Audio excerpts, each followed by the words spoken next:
तो मैं तो आपसे शुरू से ही कहता आ रहा हूं कि हेमंत नगराले कोई खास, आप ये सोचो बहुत ईमानदार व्यक्ति है, तो मुझे बिल्कुल नहीं प्रतीत होता। क्यों मैं ऐसा कह रहा हूं? परमबीर सिंह पिछले पुलिस कमिश्नर किस तरीके से एक्सपोज हुए, किस तरीके से गलत चीजें कर रहे थे, गलत लोगों के साथ थे, और वहां पे महाराष्ट्र सरकार, उद्धव ठाकरे सरकार एक्सपोज हो जाती है। अब आप सोचिए, उद्धव ठाकरे पहले परमबीर को बैठा रखे थे, परमबीर ने जब उन्हीं की पोल खोल दी तो अपना ही व्यक्ति लेके आएंगे ना। जब पहले ही पूरी महाराष्ट्र पूरा एक्सपोज हो रहा है, इनके गलत काम एक्सपोज हो रहे हैं, तो फिर ये किसको लेके आए? आपके सामने है, ये हेमंत नगरेले को लेके आए।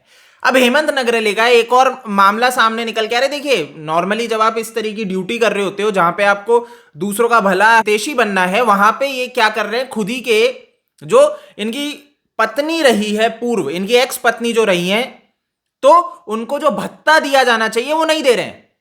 अब पत्नी कोर्ट पहुंचती है इसके ऊपर। कोर्ट ने कहा कि हेमंत एक बड़ी पोजीशन पे हैं, और अगर वो इतने महीनों से अपनी पत्नी को जो भत्ता मेहनताना दिया जाना चाहिए तो वो क्यों नहीं दे रहे हैं। तो उनसे कहा गया कि भाई आपके पास प्रॉपर्टी है, सारी चीजें हैं, और उसके बाद अगर आप इस तरह की चीजें कर रहे हो तो ये गलत है।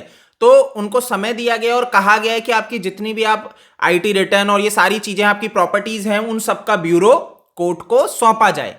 तो ऑब्वियस ही बात है, अब रेडार पे तो आ ही चुके हैं। और ये भी सामने आया है कि ये फर्स्ट टाइम नहीं हुआ है कि ये ऊंचे पद पे बैठा हुआ पुलिस वाला अपनी पूर्व पत्नी को प्रताड़ित कर रहा है। ये पहले भी कर चुका है, 5-5 महीने, मतलब ये हमेशा से ये चीज करता आ रहा है।